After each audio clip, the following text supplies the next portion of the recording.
So right now, this market has gone through like tremendous shifts and changes. There's a lot of fear in the market right now. Yep. What kind of advice would you give to people who are maybe like really hesitant to maybe either jump in, that are like they're scared, like, do I list? Do I go and buy a house? Like what do you tell people right now who are really scared? So with the amount of fear in the market, you have to understand, so what's driving that fear? And uncertainty is one of the pieces of the puzzle that I think we're seeing in the market. And so with the fact that we actually have some level of stable pricing, we have some level of a stable interest rate, we have some level of a stable industry, I think that fear should be leaving. So it doesn't mean there can't be changes, but the idea that we're going to see massive adjustment in the next, I would say, year and a half, I just don't see it. Not to say there aren't, external factors that can always change that, but if everything keeps progressing as it is, then I think we just, the market, nobody believed the market could adjust to what we see today. Everyone thought the sky was falling and the world was ending, and then now we're here and everyone seems to, everyone's struggling. People are trying, cost of living has drastically changed, but we're all still, for the most part, making it through, and it's in community. It's been in the support of people in my world, people in my friends' worlds that are all, we're coming together to be like, how do we support each other? How do we grow? Because, in some ways, I'll say this, when you see this massive of a shift in the amount of fear, the coolest part is you get into these really cool relationships with people that you wouldn't have necessarily been in because you didn't have the need, So right? would it be fair to say that like real estate, if you, as a realtor, it's not a solo game, like it is kind of a team sport in a way?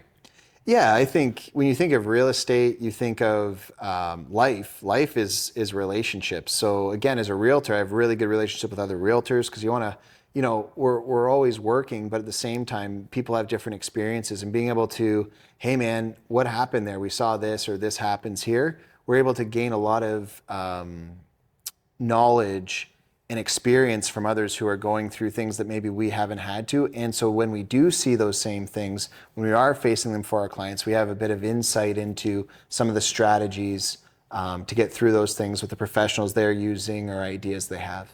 Yeah. So you came through this business with your dad, initially in the business for a long time.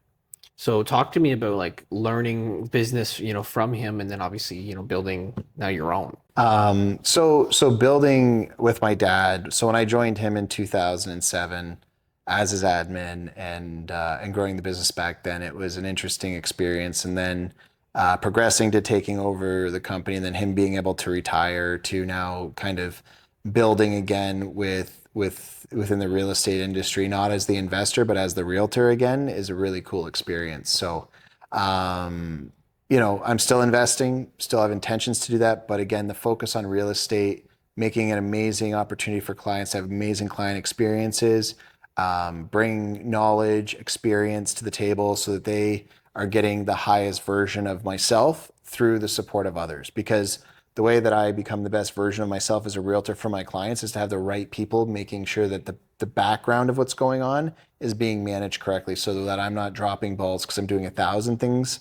I'm doing the things that are most important to support the clients, and I have really good people supporting them doing their really So it's cool not the how then, things. it's really the who that makes Yeah. a huge difference. Yeah, when you start to add the right who's into any business, so the hardest thing in life is a lot of times you can do it.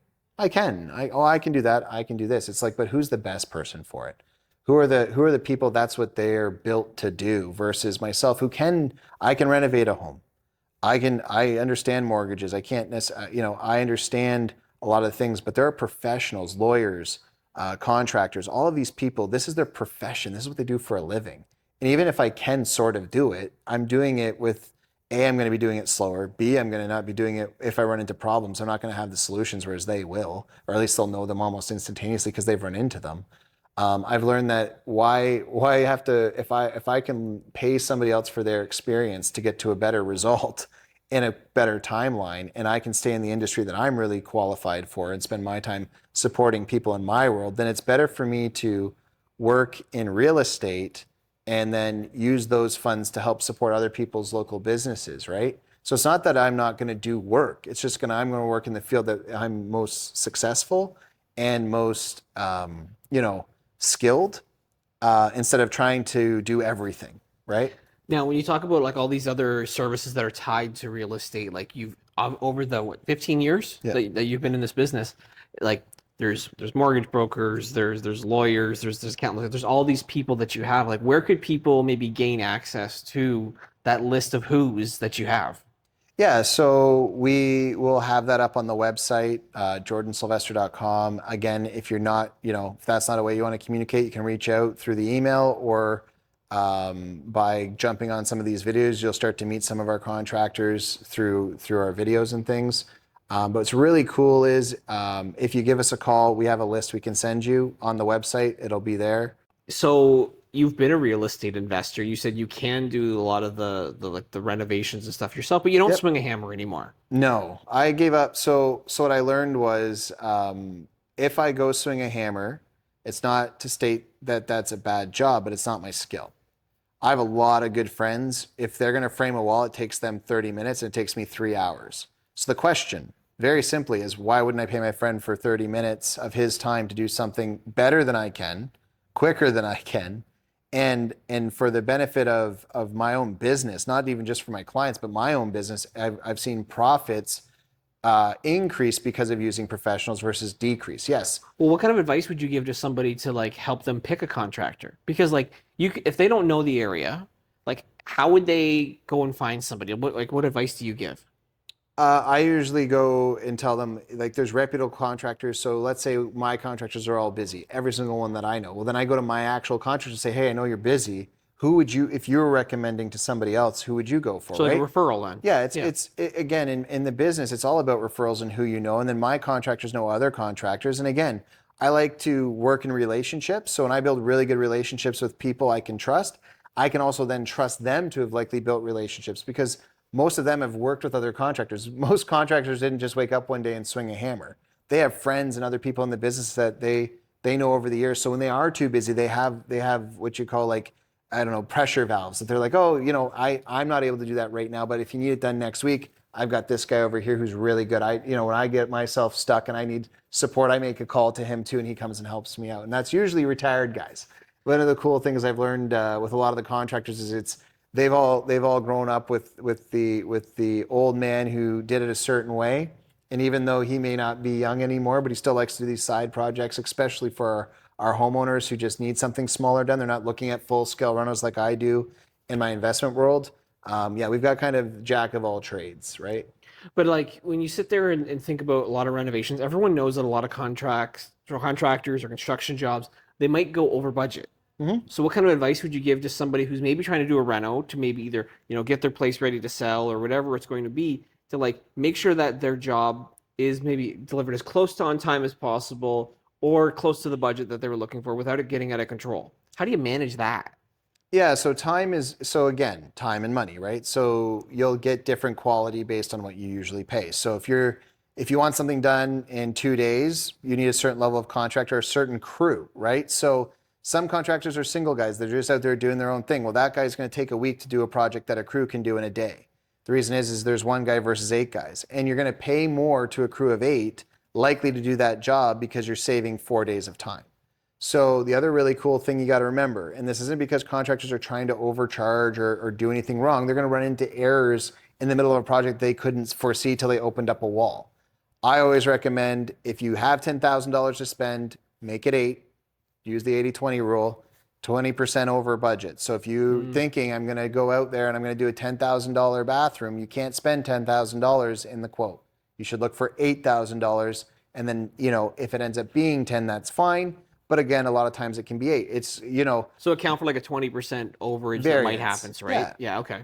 So build that in. If you're thinking I only want to spend $12,000, cool, 9,600 has to be the quote. Because if you go all the way to 12,000, then yes, odds are the plumbing stack's busted, so they got to replace it. There's $1,000 you weren't expecting.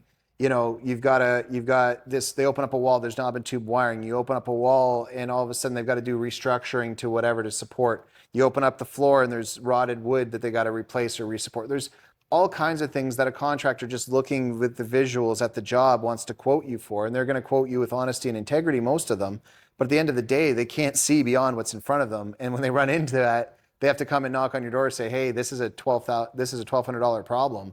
And you're going to be like, yeah, but you quoted me X. It's like, yeah, that was for this. And then there's this other thing. So my simple recommendation, I do it on every scale of projects. So if I'm doing a $4,500 bathroom, it's $5,400, right? If I'm doing a $150,000 reno, it's 180. So I use that as a general scale. That way there's no surprise when you hit into that. And if you clear that, well, then there's probably something greater that went wrong. Because if you're doing a massive renovation, 20% has, in my experience, been more than enough. But whenever I do try to hold it to this very specific number, then you can be disappointed. Yeah. I think that's good advice for in general, outside of just even contracting, right? Yeah. Like any type of work. Like there's always stuff that's going to happen, Yep. right? Like, yeah. There's variance. Yeah. Here's the thing: when I list to sell your home, I don't give you this is exact price. There's a variance of probably between in today's market, somewhere between probably $25,000 and $75,000, depending on the scale of the home. A variance, which is usually somewhere in about 5% of the value of the home, because again, there's comparables, but it comes down to what's actually happening in the active market that day. And so when you're looking, yeah, maybe that neighbor sold for 800 and you're going to sell for 775, or you're going to sell for 825. The question is how do I know that for certain? Well, I don't. So if you're making decisions, you need to make decisions based off of the lower number, not off of the higher number, or even what the other person got. Because if you are, then you might be disappointed. Again, it's not about people trying to lie to you or give you misinformation. It is just about, again, without seeing everything for what it is, going to the store and lumber goes up from $3 to $12. Like that's something a contractor can't control.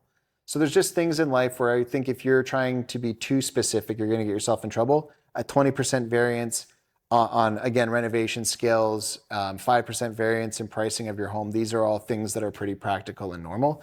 And again, it doesn't mean you have to fix that problem, but then you probably can't get to the result you were looking for. So as we think about 2024 coming up, we know springtime is when a lot of people will there's a lot of activity happens in real estate. So in the winter months, do people start to figure, hey, here's maybe some of the interior stuff that we can start to do and renovate? Like what advice would you give to people who like maybe in like December, January, February to get themselves ready for the March, April if they're looking to list?